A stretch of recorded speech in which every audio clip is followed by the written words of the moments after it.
Kalau saya umpamakan ya, kejahatan itu seperti penyakit gitu ya. Makin banyak kejahatan itu sebenarnya kan menunjukkan bahwa masyarakat itu sedang sakit gitu ya. Terutama ya Ya. jiwa jahat itu ternyata kan atau diidap oleh banyak orang di situ. Dan sekaligus apa? Hukum dan negara dalam hal ini pemerintah itu kurang dapat dipercaya untuk memberikan rasa aman bagi masyarakat. Kan begitu. Nah, kemudian yang perlu kita catat juga ketika masyarakat itu memandang negara dalam hal ini pemerintah dan hukumnya itu tidak lagi bisa dipercaya atau kita sebut dengan distrust ya, di situ terjadi, maka juga sangat mungkin terjadi namanya street justice yang kemarin kita singgung soal Ehrenrecht itu ya, ada Ehrenrecht atau main hakim sendiri itu yang sebenarnya saya jelas harus mengatakan Ehrenrecht itu jelas bertentangan dengan hukum dan itu tidak boleh dilakukan, bukan hanya bertentangan dengan hukum tapi juga bertentangan dengan HAM. Nah, saya kok yakin ya kalau kejadian semacam ini itu mesti ada yang keliru dalam kita mengelola dan menjalankan kewajiban negara. Terutama apa? Untuk menjaga namanya harta, kehormatan, betul Mas? Keturunan, ya kan? Agama, soal jiwa, dan termasuk tadi persoalan agama yang lebih luas itu. Jadi ketika itu tidak dijalankan oleh pemerintah negara secara baik, maka bisa kita pastikan mesti kejahatan itu akan terus bertumbuh, bukan berkurang, bertumbuh dan juga bervariasi macam-macam. Maka dalam hal ini menurut saya ini pas kebetulan kita di bulan puasa ini juga, maka perlu sistem yang terbaik.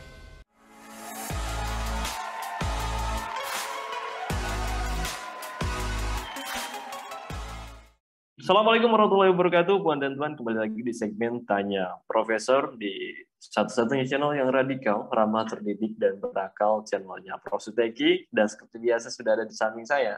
Prof. Suteki, Assalamualaikum. Waalaikumsalam warahmatullahi wabarakatuh. Alhamdulillah, masih kuat puasa ya Prof ya? Wah, harus strong man. Oke, baik. Meskipun keadaan pada nggak strong ya. Naik semuanya nih Prof nih. Ya, Prof Suteki, ini kita mau bahas tentang korban begal, Prof, yang dia korban tapi jadi tersangka karena membunuh begal lainnya. Ya, jadi ada berita dari Detik, saya cuplik, Prof. Korban begal jadi tersangka pembunuhan. Begalnya jadi saksi. Agak mumet ya. Ya, saya izin bacakan 2 paragraf. Mataram sudah jatuh tertimpa tangga pula. Begitulah nasib yang dialami M alias AS, 34 tahun, seorang pria di Lombok Tengah, Nusa Tenggara Barat, NTB. AS kini justru harus meringkuk di dalam penjara gara-gara ia melakukan perlawanan terhadap 4 pria yang berusaha membegalnya. AS ditetapkan sebagai tersangka pembunuhan setelah 2 orang pelaku begal itu diketahui tewas di tangannya. Ironisnya, 2 pelaku begal lah yang melarikan diri saat melihat 2 kawannya tersungkur, yang justru menjadi saksi atas kasus pembunuhan tersebut. Ngeri ya. Baik, Prof. Dalam perspektif Prof. Suteki ini, duduk kasus ini seperti apa harusnya, Prof? Baik, Mas Aab. Jadi yang saya ingin meluruskan sedikit soal yang meringkuk dalam penjara itu ya. Tadi saya baca beberapa waktu lalu itu penangguhan penahanan itu sudah dikabulkan. Jadi keluarganya itu minta ditangguhkan gitu ya, sebagai sebenarnya dia kan sebagai korban dari kejahatan sebenarnya. Nah, ini sudah dikabulkan oleh polisi sehingga mestinya ini sekarang dia berada di luar tahanan. Sel ya, di luar tahanan. Ya tentu itu dalam pemantauan kepolisian kan begitu. Nah, jadi kalau berdasarkan keterangan kepolisian ya, saya ambil dari beberapa media massa itu bahwa sebenarnya AS yang warga desa Ganti Praya Timur ya, Lombok Tengah itu kan sedang perjalanan menuju Lombok Timur ya. Nah, saat itu ada 4 orang begal menghadang gitu loh. Nah, keempat pelaku itu ada inisialnya P, OW, W dan H kan itu. Nah, peristiwa itu bermula saat korban percobaan pencurian alias M dan atau AS tadi akan menuju Lombok Timur dan tadi dihadang oleh 4 orang itu. Kemudian ketika keempat pelaku itu akan mengambil sepeda motornya, ya singkat cerita begitu, AS itu berusaha melakukan perlawanan dengan senjata tajam yang dibawanya. Nah, sementara itu di pihak lain juga 2 orang begal ini juga membawa senjata. Ini kalau kita lihat dari sisi hukum pidana sebenarnya sudah equal gitu ya. Jadi artinya di situ ada asas subsidiaritas. Jadi ada keseimbangan orang yang melakukan penyerangan. Meskipun itu bukan duel, tapi ini kan ada kasus yang itu terjadi ada asas subsidiaritas. Jadi sudah seimbang kalau itu melakukan perlawanan, bukan dengan tangan kosong dan senjata itu. Maksudnya di situ. Nah, akhirnya kan 2 orang itu tewas gitu ya, P dan OW yang membawa senjata tajam tadi tewas di tangan AS, sedangkan 2 pelaku yang nanti kemudian menjadi saksi itu nanti itu kabur ya. Jadi yang jelas ada 2 orang yang tewas tadi. Nah, tapi akhirnya juga W dan H itu yang kabur tadi ditangkap dan ditetapkan sebagai tersangka dalam kasus pencurian. Nah, oleh oleh polisi, AS ini kemudian ditetapkan sebagai tersangka pembunuhan karena tadi sudah membunuh, ya jelas kan menghilangkan nyawa 2 orang begal tadi. Ya, jadi dalam hal ini sebenarnya kalau saya melihat ini adalah kasus perlawanan terhadap penjahat yang berakibat matinya penjahat. Nah, kasus ini menurut saya tidak termasuk yang disebut dengan, saya mendengar dari keterangan Pak Polisi itu ada namanya Eigenrichting, yang main hakim sendiri. Enggak, ini bukan. Kalau main hakim sendiri itu orang misalnya mengejar penjahat, kemudian dihukumi sendiri gitu ya, dipukulin, dan seterusnya. Nah, itu namanya main hakim sendiri karena itu sudah berada di di bawah kekuasaannya, itu Eigenrichting di situ. Nah, kalau untuk kasus ini saya kira tidak termasuk kasus Eigenrichting, tetapi di situ sebenarnya yang kita sebut dengan perlawanan atau dalam bahasa hukum itu melakukan pembelaan diri gitu. Baik ya. Jadi pembelaan diri ya, Prof ya. Ya. Kalau bicara pembelaan diri itu kan kalau tidak salah ini ada dalam pasal 49 ya KUHP, Prof. Ya, 49 ini ayat 1 atau 2. Wow. Iya. Mantap ya. Di mana memang seseorang yang melakukan pembelaan diri dalam keadaan darurat itu bisa dibenarkan. Apakah menurut jenengan akan bebas, Prof? Ya, kita ini harus berteori dulu ini Mas ya. Dalam hukum pidana itu kan secara teoretik itu ada 2 alasan yang dapat menghapuskan pidana. Sehingga seorang terdakwa itu misalnya nanti ini diajukan ke meja hijau ya di pengadilan itu tidak akan dijatuhi pidana atau hukuman. Yaitu namanya 1 alasan pembenar, yang kedua alasan pemaaf. Nah, ada 2 itu. Alasan pembenar itu alasan yang meniadakan sifat melawan hukum suatu perbuatan. Jadi perbuatan itu nanti dianggap ya tidak ada unsur melawan hukum, jadi dihapuskan karena apa? Ya persoalan pembenaran ini. Nah, suatu perbuatan itu bisa dihilangkan sifat melawan hukumnya itu kalau misalnya 1, ada daya paksa. Jadi ini seorang itu tidak bisa mengelak dari suatu perbuatan dan nanti berakibat suatu yang dinilai itu perbuatan jahat atau mungkin apa, misalnya orang dipegang orang kemudian diuntang-anting ya bisa maksudnya gitu kan, kemudian mengenai orang dan orangnya meninggal misalnya. Nah, itu namanya overmacht ya. Itu sesuai dengan pasal 48 KUHP. Lalu yang kedua adalah pembelaan terpaksa yang tadi sudah Mas sebutkan itu di pasal 49 ayat 1 khususnya yang ini. Karena yang 49 ayat 2 itu nanti bisa masuk ke alasan pemaaf. Jadi beda ini meskipun sama-sama 49.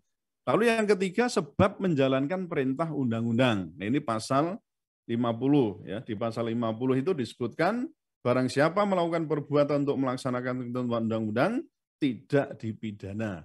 Jadi misalnya seorang Algujo itu melakukan membunuh orang gitu ya, itu nggak bisa. Ya, itu perbuatannya hilang sifat melawan hukumnya karena dia menjalankan undang-undang. Jadi dia diperintahkan oleh undang-undang dalam hal ini untuk berwenang membunuh atau menghilangkan nyawa orang lain karena misalnya dihukum pidana mati ya gitu loh. Nah, itu menjalankan perintah undang-undang. Lalu kemudian sebab menjalankan perintah jabatan yang sah itu di pasal 51. Nah, kemudian ada juga alasan pemaaf tadi yang kedua ya, yaitu alasan yang meniadakan unsur kesalahan dalam diri pelaku. Kalau tadi perbuatannya ini dalam diri pelaku itu kondisinya bagaimana? Nah, itu bisa misalnya berupa pertama, ketidakmampuan bertanggung jawab. Nah, jadi ini di pasal 44 itu disebutkan sorry ya, dia agak berteori sedikit ya supaya paham. Ya, silakan Prof. Karena kalau tidak nanti nggak paham nih. Pasal 44 KUHP disebutkan begini. Barang siapa melakukan perbuatan yang tidak dapat dipertanggungjawabkan kepadanya karena jiwanya cacat, nah misalnya gila atau kurang genep gitulah ya, dalam pertumbuhan atau terganggu karena penyakit, tidak dipidana. Nah intinya di situ. Jadi itu artinya orang gila kemudian atau anak yang kurang berakal itu ya, orang yang kurang berakal itu tidak bisa dipidana gitu. Jadi misalnya dulu ada kasus seorang wanita yang masuk ke masjid membawa anjing dan seterusnya, itu sudah lalu kan dinyatakan tidak waras ya sudah lepas itu. Tapi kan tidak sempat dibawa ke pengadilan itu. Lalu yang kedua masih di alasan pemaaf ini, daya paksa ini di pasal 48. Nah, daya paksa overmacht tadi ya. Jadi barang siapa melakukan perbuatan karena pengaruh daya paksa, tadi sudah saya singgung tadi ya, overmacht, itu tidak dipidana. Ini juga bisa menjadi alasan pemaaf. Lalu yang ketiga, pembelaan terpaksa yang melampaui batas. Nah, itu juga yang tadi 49 ayat 1 kan masuknya ke pembenar. Nah, ini yang ayat 2 ini masuknya ke pemaaf. Kemudian yang keempat, menjalankan perintah jabatan tanpa wewenang, itu pasal 51 ayat 2 KUHP. Jadi intinya kalau misalnya ini contoh nih ya, orang gila membunuh, nah dia tidak bisa dijatuhi pidana, Mas. Karena alasan pemaaf, dia tidak bisa dipertanggungjawabkan atau bertanggung jawab. Lalu kalau yang kedua, korban melawan sehingga, ya ini korban kejahatan ya, sehingga melawan tadi, sehingga pelaku terbunuh misalnya. Nah ini pembelaan terpaksa. Gitu. Berarti yang pertama ya Prof? Nah ini nanti masuknya yang kedua dong, karena korban itu melakukan perlawanan. Jadi ini ada pembelaan yang terpaksa, tapi yang pasal 49 ayat 1 kan itu. Nah, apa namanya? Kemudian untuk menakar kebenaran klaim bahwa pelaku itu membela diri, itu hakim dapat memeriksa parameter, misalnya ini, apakah betul itu sepenuhnya dipicu oleh pihak eksternal. Jadi ya memang harus ada saling, ya kalau orang sudah berhadapan kan itu ada pemicunya. Betul. Misalnya ini terpenuhi. Kemudian yang kedua, tidak ada jeda yang memungkinkan diri, meredakan emosi dan menimbang-nimbang perbuatan yang akan dilakukan. Itu misalnya terpenuhi. Misalnya tidak pulang dulu mengambil barang kemudian membunuh. Itu namanya bukan perlawanan, itu yang terpaksa itu ya, tidak ada pembelaan terpaksa di situ. Lalu yang ketiga, perbuatannya itu setara tadi Mas, setara dengan provokasi yang diterima. Jadi di sini ya pembegalnya itu ya, tadi misalnya juga membawa senjata, ya itu dia membawa senjata, ya sudah ini. Kadang kalau sudah berhadapan di sini kan siapa yang mati nih, ya kan gitu kan? Yeah. Karena bisa juga ada potensi ini yang dibegal atau korban itu dimatikan oleh pembegal atau dibunuh oleh pembegal. Nah kalau sudah begini orang kan nggak mikir, wes sementing sopo sing selamat ya, sopo sing selamat siapa yang mati kan itu. Yeah. Nah jadi itu kalau terpenuhi semua ya saya yakin nanti hakim akan mempertimbangkan, ada hitungan secara letterlek ya atau di atas kertas itu pasti nanti pelaku dalam ini pelaku pembunuhan ya, yaitu ya AS itu yang tadi sebenarnya korban dari tindak pidana apa namanya perampokan atau pencurian itu, tetapi kan sekarang menjadi pelaku pembunuhan itu nanti akan bisa dibebaskan oleh hakim kan gitu.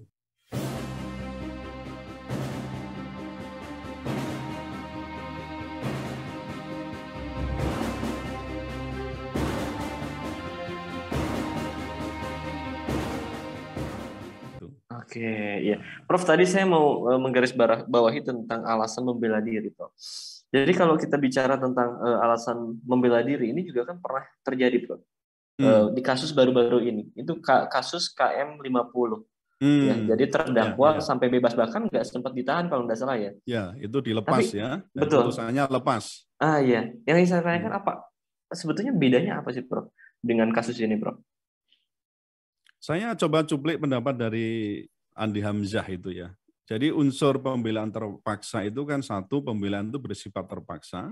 Yang kedua, yang dibela ialah diri sendiri, orang lain, kehormatan, kesusilaan atau harta benda ya. Dia sendiri atau orang lain. Yang ketiga itu ada serangan sekejap atau ancaman serangan yang sangat dekat pada saat itu dan serangan itu melawan hukum. Ini ya sesuai dengan pasal 49 tadi. Nah, kalau untuk kasus KM50, saya kan beberapa kali menulis itu ya, saya kok tidak setuju kalau itu dihukumi sebagai perbuatan pembelaan diri karena terpaksa itu. Karena apa? Kita lihat dari awal, saya membaca berita ya, saya nggak hadir di persidangan, ya bisa dicatat di sini. Para tersangka, ya itu kan diduga melakukan penyerangan pada polisi dan macam-macam ya, kemudian ditangkap, itu tidak diborgol. Dengan plastik atau dengan rantai atau dengan apa, ya tidak diborgol. Jadi secara nalar kan ada kemungkinan kalau namanya orang tidak diborgol bisa aja menyerang petugas, bisa macam-macam.